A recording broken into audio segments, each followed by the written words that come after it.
दोस्तों नमस्कार। मैं डॉक्टर वीरेंद्र बढ़ान आपका गुरु आयुर्वेद क्लासिकल में स्वागत करते हैं।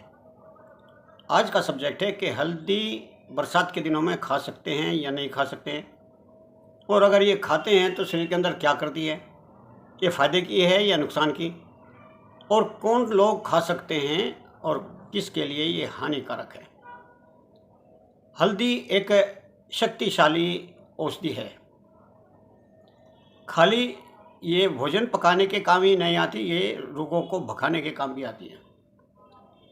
वर्षा ऋतु में आपकी प्रतिरोधक शक्ति यानी कि इम्यूनिटी कम हो जाती है, शक्ति घट जाती है, तो इसलिए कई रोग पकड़ जाते हैं आपकी इम्यूनिटी कम होने के कारण। हल्दी में करक्यूमिन नाम का एक तत्व होता है जिससे आपकी इम्यूनिटी बढ़ जाती है।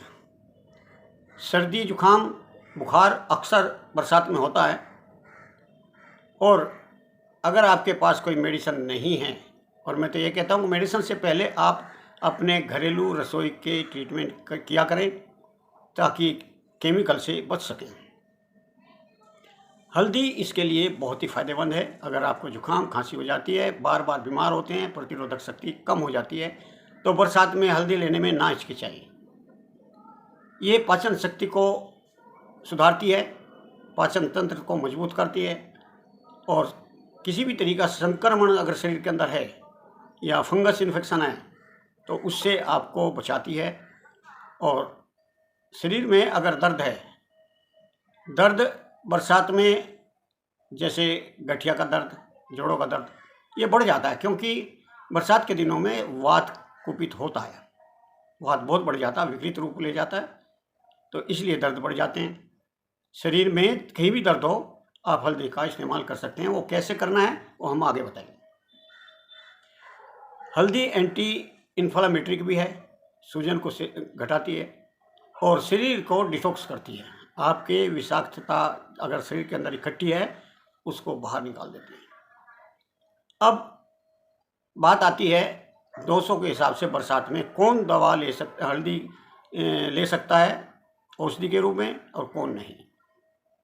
पहले आते हैं हम वात प्रकृति और वात दोष के बारे में। वात प्रकृति के लोग से उनका शरीर ठंडा होता है, वात वालों का सूखा सूखा खाल फटी फटी रहती है, मन बड़ा चंचल होता है, वो एक जगह नहीं बैठ सकते, वो अपने हाथ पैरों को हिलाते रहते हैं। तो ऐसे लोगों के लिए हल्दी बहुत कारगर है क्योंकि ये वात दोष को संतुलित करती है, और बरसात में वात बढ़ती है, इसलिए इनके लिए ज़रूरी हो जाता है कि ये हल्दी लें। अब कैसे लें? हल्दी, घी और गर्म दूध, यानी कि 1 गिलास दूध गर्म है, उसमें आप 1 चम्मच घी डालें और 1/4 चम्मच हल्दी डाल करके आप इसको पी सकते हैं। अगर कोई दूध नहीं लेता या मिलता नहीं, क्योंकि मुझे कमेंट्स में बताया लोगों ने कि दूध मिलना बड़ा मुश्किल है, आप कुछ उपाय बताएं, तो आप इसको सूप में डाल करके ले सकते हैं, आप खिचड़ी में डाल करके ले सकते हैं, इसका पानी का काढ़ा बना करके ले सकते हैं। 1 गिलास पानी में 1/4 चम्मच आप डालें और उसे खूब गर्म करें, आधा रह जाए तो ठंडा करें, तब इसको ले लें। अब बारी आती है पित्त दोष और पित्त प्रकृति वालों की। जिन लोगों का दिमाग बहुत तेज है, गर्म है, गुस्सेल है, जिनको तेजाब की शिकायत रहती है, पेट में जलन रहती है, शरीर पर लाल लाल चकदे हो जाते हैं, लाल लाल धब्बे हो जाते हैं, चेहरे पर साफ रेडनेस दिखाई देती है गर्मी की, तो ऐसे लोगों के लिए ये थोड़ा सा सावधानी का सब्जेक्ट है क्योंकि हल्दी भी गर्म है और आपकी तासीर भी गर्म है। लेकिन अगर आपको फोड़े फुंसी हैं, जुकाम नज़ला है, तो आप ले सकते हैं थोड़ा पर तरीके से।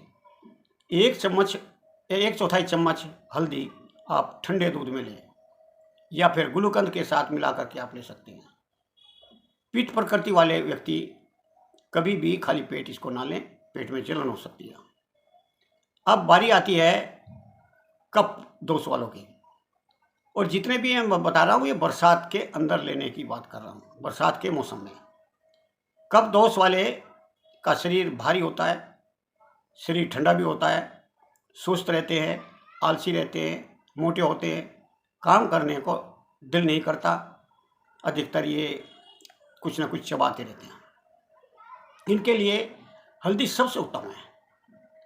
हल्दी कफ को सुखाती है, ये कफ एक्सपेक्टोरेंट भी है, प्रतिरोधक शक्ति भी बढ़ाती है, ये वजन भी घटाती है।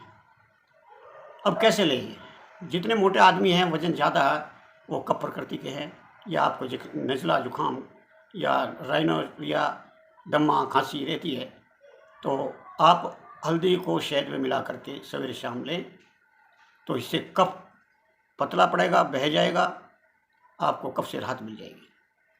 आप हल्दी और अदरक का रस निकालें, हल्दी लें और गर्म पानी में मिला करके घोल करके रोज़ सवेरे खाली पेट अगर लेते हैं तो आपका वजन पर फर्क पड़ जाएगा, कम होना शुरू हो जाएगा।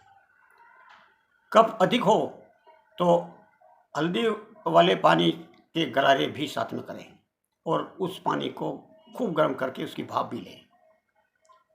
तो ये मैंने जो बताया है दोष के हिसाब से, प्रकृति के हिसाब से, ये आप बरसात के ऋतु में अपना सकते हैं। अगर कोई आपको कोई सवाल है तो आप मुझे कमेंट में लिखें। मैं उम्मीद करता हूँ मेरी जानकारी आपको पसंद आई होगी। कमेंट में बताएं कि आपको कैसी लगी और आपको वीडियो कैसी चाहिए। अगर आपको ये वीडियो पसंद है तो इसको लाइक करें, अपने दोस्तों में शेयर करें, ताकि ये जानकारी अधिक से अधिक लोगों में पहुँचे। और चलते चलते एक बार गुजारिश है कि आप अगर मेरे से जुड़े रहना चाहते हैं तो आप मेरे चैनल को सब्सक्राइब करें। धन्यवाद, नमस्कार, स्वस्थ रहें, मस्त